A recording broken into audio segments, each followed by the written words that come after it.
له الملك وله الحمد وهو على كل شيء قدير.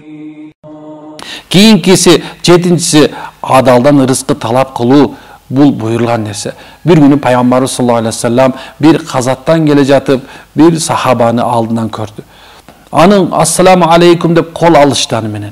Kol algandan keyin Peygamber sallallahu aleyhi ve sellem berçi kolumdu kayra karmayın dedi. Kolun karmadı. Bayağı sahabanın koluna turup attın. Mına bul beyiştin kol dedi. Janında turgan Peygamberimizin sahabalары, dostları karaptı. Ya Allah'ın elçisi, biz uşunday nerseden gelgen jokpuz bu. Biz uşunday bir Oğur жерден келе атабыз го. Бизди да ушунду айткан жоксуз бейишке барасың. Биз да ушунда бир согушту көрдүк. Азыр капырлан урушуп келе атабыз. Эмгек менен кылынган, колго түшкөн чоор, колго түшкөн жанасу мазол, субханалла, некен ошол адамды адал эмгекке аракет кылып аткан сени Пайгамбар саллаллаху алейхи ва саллям ушундай деди. Дагы бул адамды бейишке кире турган кол деди.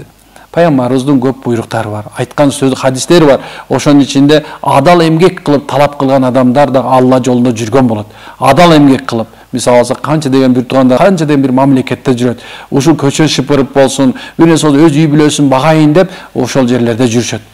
Урматтуу bir tuğan. Алыста жүргөн менин bir tuğanдарım.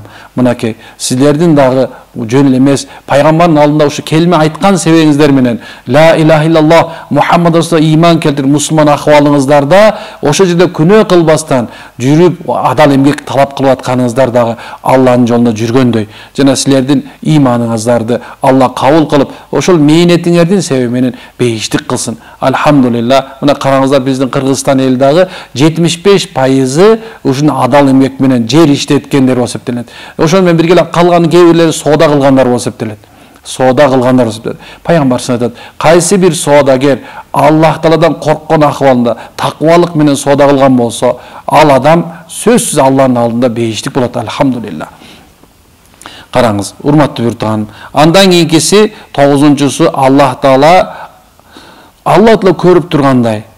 Аллах Таала мени көрүп турат деп ишенип, жана ибадатыңды дагы Аллахтын ыраазылыгы үчүн кылганга аракет кылат экен. Bir amal kılgan bolsun unutma. Allah Taala bardığınızı körüp uğup turат. Allah körбөй kalbayt debeňizler. Meýil күнөө bolsun, soğup bolsun, birok karаңыз. Musulman күнөө kılbayt dep oylayım. Musulman subhana күнөөдөн alыс bolot. Күнөө kılıp algan bolsa balki subhana bir toora emes, sebebinde bir kандай bir taptakır bir bolbay algan mezde kılıp alışı mümkün. Bilbesten, же olsa özün kişine olsa bir iman sustuğundan kılıp alışı mümkün. Birok biz musulmanlar kaçan Allah Taala'dan korku ümit menen жашап жүргөнүбүздөн ибадатыбыз да Алланын ыраазылыгы үчүн, биздин жашообуз да Аллах ыраазылыгы үчүн, ибадат, жашообуз, биздин баардык кылып аткан ишибиз Аллахтын ыраазылыгын табуу үчүн жана ошо Аллах Таала мени көрүп турат деп кылышыбыз керек экен. Аллах көрбөй калбайт, унутпайлы. Аллах көрбөй калбайт. Кийинки 10-чусу нафсы менен дайыма күрөшүп туруу. Нафси деген нерсе адамдарды буза турган чоң нерсе. Алла Таала качан эң биринчи нафсини жаратканда, ага 100 нафсини жараткандан кийин ага 300 жыл бала берди. Эмне себептен десе, нафсинин Аллага баш ийбеген себебинен. Аллага баш ийбеген себебинен. Нафси деген некен каалоо, адамдын каалоосу. Ахли тарикат эли нафсини бөлгөн, 7 тартипке бөлүшкөн нафсини. Бирок биз бир эле нерсени карайлы, өзүбүздүн нафсибиз жөнүндө айталы. Нафсини Алла Таала жаратып туруп, ага айтты. Эй нафси, сен кимсиң, мен киммин? Нафс айтты, эй Аллах, сенсиң, мен менмин dedi. Allah аны 100 жыл тозокко салды. 100 жыл тозокко салды. Кийин аны чыгарып сурады дагы, сен кимсиң, мен киммин dedi. Эй Аллах, сенсиң, мен менмин dedi. Ушунчалык даражада өзүнүн мен деген нерсе көтөрүлдү. Дагы 3-чү жолу салды, андан кийин чыгарып туруп айтты, сен кимсиң, мен ким дегенден кийин гана, бирок 3-чүсүндө ага азап берген жок. Анекен тозоктун отуна салган жок. Анын азабын көрсөтпөстөн ага 100 жыл ачкачылык берди алымдар. 100 жыл ачка болгондон кийин гана ал айтты, эй Алла, сен менин жаратуучумсуң, мен сенин бир кулуңмун dedi. Караңыз, урматтуу тууганым, нафсини тарбиялашты Пайгамбар саллаллаху алейхи ва салламдан үйрөнөлү. Пайгамбар саллаллаху алейхи ва саллам өзүнүн нафсисине көбүрөөк көңүл бурган эмес. Пайгамбар саллаллаху алейхи бул дүйнөдө ашапке тоюп, же болсо бир да жолу үйүндө ушундай курсагын тое турганчалык пайгамбарлык жашоосун өткөзгөн эмес. Өзүбүздүн нафсибизге берилип, канча деген нерсенин аркасынан кулап жүрөбүз биз азыр. Өмүр бою биз өзүбүздүн нафсибизди тойгузуш үчүн гана жүрөт экенбиз. Кээ бир аалымдар, ушундай бир ахли тарикаттагы адамдар, өзүн ушу Аллага берген адамдар кээ бирде ушинтип айтат экен. Эй нафсим, мени кара. Кел бүгүн жакшы ибадат кылалы. Кел бүгүн Аллах Тааланын ыраазылыгын табалы. Анткени бил, эгерде сен бүгүн Аллага баш ийбей турган болсоң, анын ыраазылыгын табууга аракет кылбасаң, анда билгин, эртең тозокто мени менен кошо болосуң.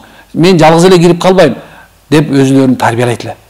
Бүгүнкү күндө биз өзүбүздүн нафсибиз үчүн бардык нерсени бергенге даяр болдук.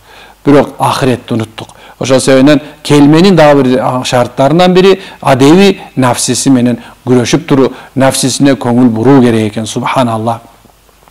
Кийинки 11-чи эң акыркысы ушул экен. Өзүңө каалаган жакшылыкты башка бир момунга да жакшылык каалоо. Өзүңө эмне кааласаң, ошону каалоо. Урматтуу бир тууганым, билгин, өзүңө каалаган жакшылыкты башка бирөөнө кааламайын толук момун мусулман боло албайсың.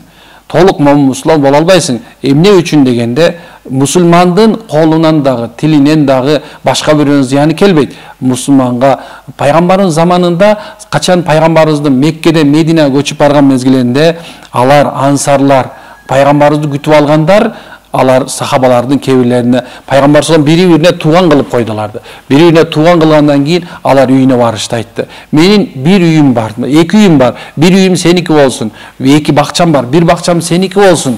Мынакей, бул коро сеники, буунча малым бар, бул сеники болсун, экиге бөлүштү. Туура, биз азыркы заманда ушундай нерсе кыла албай атабыз. Бирок ниетибизде дагы ушул башка бир мусулманга өзүбүзгө каалаган нерсени каалап койсок, иншалла, менде бир жакшы бир ой келди. Авалки биз бир туганчылыгыбыз күчөйт. Бул дүйнө убактылуу. Бул дүйнөнүн убактылуу дүйнөгө берилип, өзүбүз шайтанга ибадат кылып, ага каршы турбастан анын кулу болуп калбайлы. Бир гана Алланын кулу бололу. Белгиле. Ла илаха иллаллах Мухаммадар Расулуллах. Ал адам тозокко кирген күндө дагы ал адамды чыгарат тозоктон. Сахаба айтат, анын мурду топуракка сүрүлүп калса, сенин тобне ушунча даражада катуу айтты караңыз. Сенин мурдуң топуракка сүрүлүп калсын дейт. Ал бейишке кирет деген.